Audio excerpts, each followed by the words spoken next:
Hello dear students, today our topic is making plans. This lesson is presented by Ergasheva. Activities of our lessons are working with vocabulary, listening tasks, matching, writing methods, writing a proposal. So let's begin with warming up. So are you a planner or a procrastinator? Do you know the difference? Do you plan your day or do you prefer to see what happens? A planner will spend the night before work making lists, prioritizing and making sure everything is under control.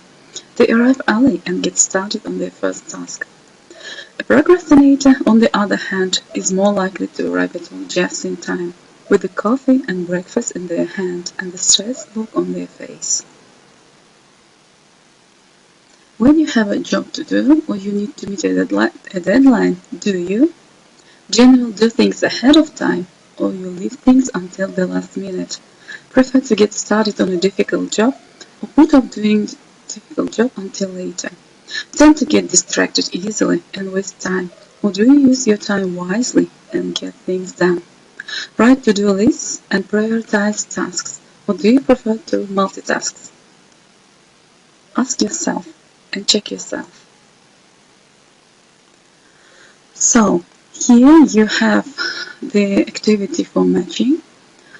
Pay attention to the words in bold, and from this exercise you should find the definition from exercise C. For example, first, do things ahead of time. What does it mean? It means do things in advance. Yes? Just do this activity, please. So, next activity is listening. You will listen to 3 people discussing the questionnaire. Which of the following topics do they not talk about? So, let's begin listening. Future. Recording 1. Okay, so what do you think, Kenna? Are you a planner or a procrastinator? Me? Oh, a planner, definitely. Yes, I think so. You generally like to do things ahead of time. Absolutely, yeah. I like to be organised and know when everything is happening. I have to be like that, actually. It's the only way to get everything done. Really? I hate planning. I like to leave things until the last minute. I mean, you never know what's going to happen. You might need to change your plans. So why bother making plans in the first place? No, I like not knowing what I'm going to be doing. But that's impossible. What about holidays, for example? You must know what you're doing for your next holiday. Well, I mean, you need to decide where you're going, how you're going to travel, book the dates, get the tickets. There's so much to organise. Surely you have to plan for holidays. You can't just put that off until later. not really. I don't mind where I go. No, I don't believe... You're just saying that. No. I think you do make plans.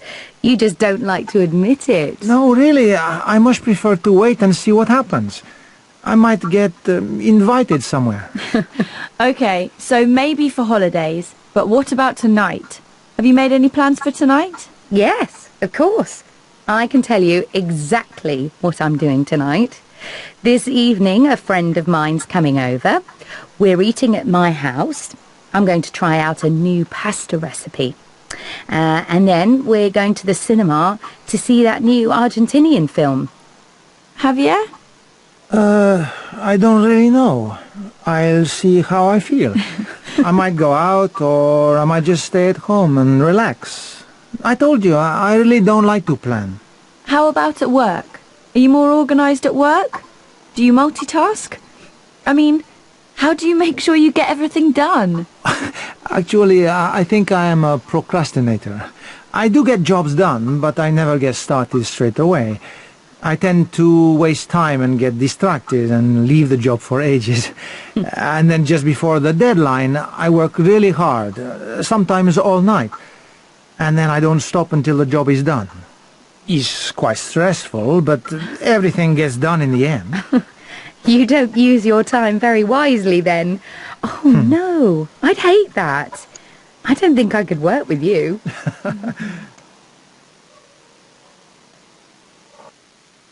So I hope it wasn't difficult for you to identify which of the following topics do they not talk about. The next activity is writing, especially writing messages, note form. What do you think the relations is between the writer and the person they are writing to? Here you can see several notes, and pay attention that they are usually very short. You just write the main thing and that's all. Pay attention, are these messages formal or informal? Let's take the first. Leila, going to the dentist, be back at 4 p.m. Jen. Here we see that this note is informal and maybe they live in one family and etc. Yes? So, next, here you have several messages and you should rewrite them just like notes. For example, let's take the third.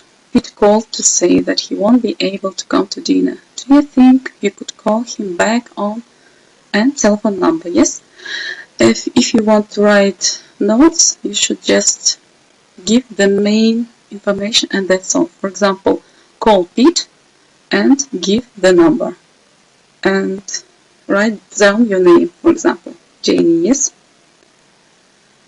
So, next is also writing. Here we have writing a proposal. A new company is looking for funding to make videos. Read the company's proposal. Do you think it will get funding? Why and why not? Please read and answer the following questions.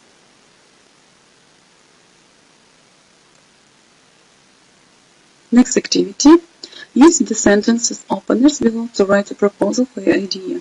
Invent any additional details you want to. For example, we are looking for, we intend to, videos will be presented by, we will upload new videos, our target audience is, we thank you for.